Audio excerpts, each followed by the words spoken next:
This is the Daily Article Podcast, published by the Denison Forum for culture-changing Christians. To receive the Daily Article directly to your email inbox each weekday morning, visit thedailyarticle.com. Now here's today's news, discerned differently. While the world waited in anticipation for the final verdict in the Derek Chauvin trial on Tuesday, 16-year-old Ma'Khia Bryant was shot and killed by police in Columbus, Ohio. Hours later, the body cam footage was released and appears to show that the officer delivered the fatal blow moments before Bryant, who was holding a knife, could do the same to another young woman. Do those circumstances alter the tragedy of Bryant losing her life at such a young age? Absolutely not. But they do give it context, and that context is important for understanding what really happened and how we should respond. You see, even the few hours between when the news of Bryant's death was first reported and when the footage was released were enough for many to form and voice very strong opinions about the heartbreaking event. And for many, those opinions were not greatly changed by the video. NBA star LeBron James, for example, was among the most prominent and controversial voices to weigh in. On Wednesday, he tweeted and then quickly deleted a picture of a Columbus police officer with the caption, "You're next, #accountability." He later explained that he removed the tweet because people used it to create more hate, and that anger does not do any of us any good, and that includes myself. Gathering all the facts and educating does, though. My anger is still here for what happened that little girl. My sympathy for her family, and may justice prevail. As the protests over Bryant's death in the days since demonstrate, many share LeBron's anger and frustration. And while we can debate the degree to which those emotions are warranted and well placed in this instance, I'd like to focus our attention today on a different question, one that pertains to a problem that has been building across our culture for some time now, and shows few signs of changing anytime soon.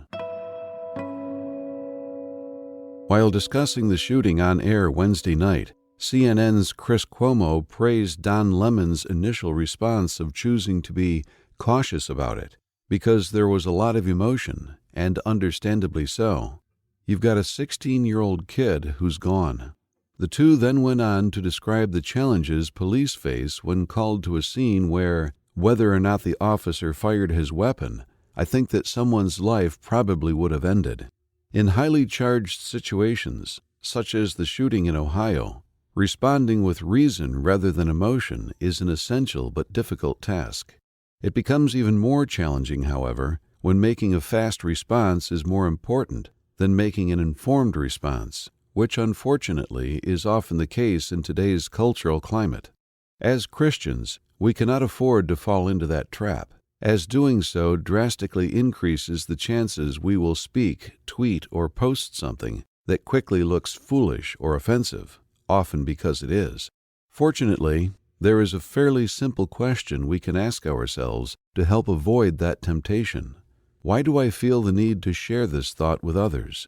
It may sound simplistic, but so many of the mistakes we make in conversations on a variety of platforms come about because we are either trying to contribute to a conversation we don't fully understand, earn points with friends and those we admire, or vent our frustrations at a given topic. Knowing why you feel the need to speak is a big part of making sure you won't regret what you say. And it's a principle Jesus modeled well throughout his ministry.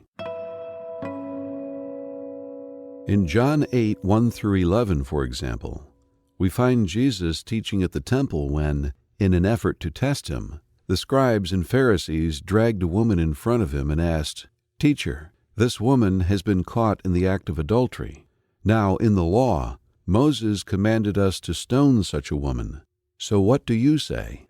Instead of answering right away, Jesus bent down and started writing on the ground with his finger.